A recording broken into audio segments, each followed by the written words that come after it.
Hola, soy el doctor José Ernesto Contreras Pulido y hoy quiero hablarles sobre el tema predicando con la palabra, conducta y hechos. Se le llama período apostólico al tiempo en que los apóstoles, incluyendo a Pablo, dirigieron la iglesia terrenal. Durante este tiempo, entre el 33 y el 100 después de Cristo, por las manos de los apóstoles se hacían muchos milagros y prodigios entre el pueblo, y eran todos de un mismo ánimo, y ninguno de los demás se atrevía a juntarse con ellos, aunque el pueblo les tenía en gran estima. Y aumentaban cada vez más los que creían en el Señor Jesucristo, gran número así de hombres como de mujeres, de modo que sacaban los enfermos a las calles y los ponían en camillas, para que cuando Pedro pasara, por lo menos su sombra cayera sobre alguno de ellos. También de las ciudades vecinas a Jerusalén traían enfermos y endemoniados y eran sanados. Y con gran poder los apóstoles daban testimonio de la resurrección del Señor Jesús, y abundante gracia había sobre todos ellos. En Hechos se relatan detalladamente varios milagros, como cuando Pedro y Juan, a la hora de la oración, o sea, a las 3 de la tarde, sanan a un cojo de nacimiento a la puerta la hermosa del templo, donde lo ponían todos los días a pedir limosna. Cuando el cojo vio a Pedro y Juan, les rogó que le dieran limosna. Entonces Pedro con Juan fijó la mirada en el cojo y le dijo: «Míranos». El cojo se les quedó mirando esperando recibir algo, pero Pedro le dijo: «No tengo oro ni plata, pero de lo que tengo te doy. En el nombre de Jesucristo de Nazaret, levántate y anda». Y tomándolo de la mano derecha, lo levantó. Y al momento se le afirmaron los pies y los tobillos, se puso en pie de un salto y se echó a andar.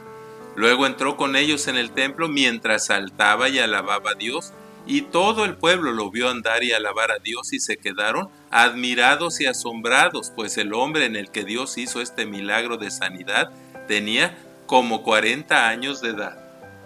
Lo más importante de este milagro es notar que los apóstoles nunca ministraron por iniciativa propia, sino por encargo del Espíritu Santo, con la previa capacitación que recibieron en el Pentecostés y la unción de lo alto, para así poder ser testigos efectivos de Jesucristo y para poder cumplir con éxito las tareas, milagros, señales y prodigios encomendados.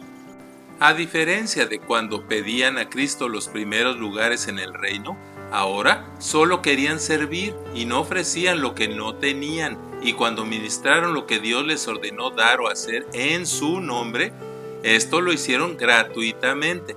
Por último, obedeciendo al mandato de su Señor, siempre se cuidaron de que los bendecidos y espectadores le dieran la gloria a Dios. Pedro les dijo: «Hombres de Israel, ¿por qué se maravillan de esto? ¿Por qué nos miran como si con nuestro poder o piedad hubiéramos hecho andar a este hombre? El Dios de Abraham y de nuestros padres ha glorificado a su siervo Jesús, al que ustedes negaron y crucificaron, pero que Dios resucitó, y que es por la fe en su nombre que este hombre está de pie sano». Hermanos, yo sé que tanto ustedes como sus gobernantes lo negaron por ignorancia, pero Dios cumplió así lo que había anunciado por medio de todos sus profetas. Por lo tanto, arrepiéntanse y vuélvanse a Dios para que sus pecados les sean perdonados y Dios haga venir sobre ustedes tiempos de alivio y les envíe a Cristo Jesús, que ya les fue antes anunciado. Cuando Dios resucitó a su Hijo, en primer lugar, lo envió a ustedes para bendecirlos y para que cada uno de ustedes se convierta de su maldad. Pero mientras hablaban, se les vinieron encima los sacerdotes, el jefe de la guardia del templo y los saduceos, resentidos porque enseñaban y anunciaban la resurrección de muertos en Jesús, que los saduceos negaban. Aún así, después de amenazarlos, ellos les soltaron, pues por causa del pueblo no hallaban ningún modo de castigarles, porque todos glorificaban a Dios por lo que habían acontecido. También podemos ver que junto con la ministración al cuerpo, los apóstoles siempre ministraban simultáneamente al alma, o sea, el asiento de las funciones cerebrales, y al Espíritu. Nuevamente, con fundamento en las Escrituras, con palabras, buen testimonio, buen ejemplo y las obras que en obediencia a lo encomendado por Dios hacían, exhortaban a todos diciéndoles: juzguen ustedes si es justo delante de Dios obedecerle a ustedes antes que a Dios, porque nosotros no podemos dejar de decir lo que hemos visto y oído.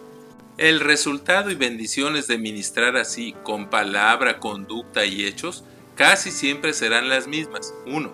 Confrontación o convicción, conversión o vehemente rechazo. Pues dice la Escritura que el número de los hombres que habían oído la palabra y creyeron llegó a ser como 5,000, incluyendo un gran número de sacerdotes que obedecían a la fe. La multitud de los que habían creído era de un solo corazón y una sola alma. Ninguno decía ser suyo propio nada de lo que poseía, sino que todas las cosas les eran comunes, y por las manos de los apóstoles se hacían muchos milagros y prodigios entre el pueblo, y la palabra de Dios crecía, y el número de los discípulos se multiplicaba en gran manera.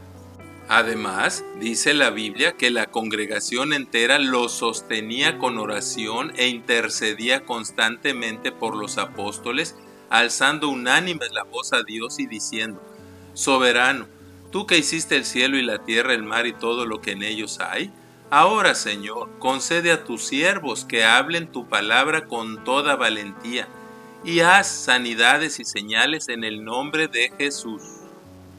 Debemos recordarnos que antes que hacer algo por Cristo debemos ser hijos, siervos, ministros e instrumentos útiles en sus manos.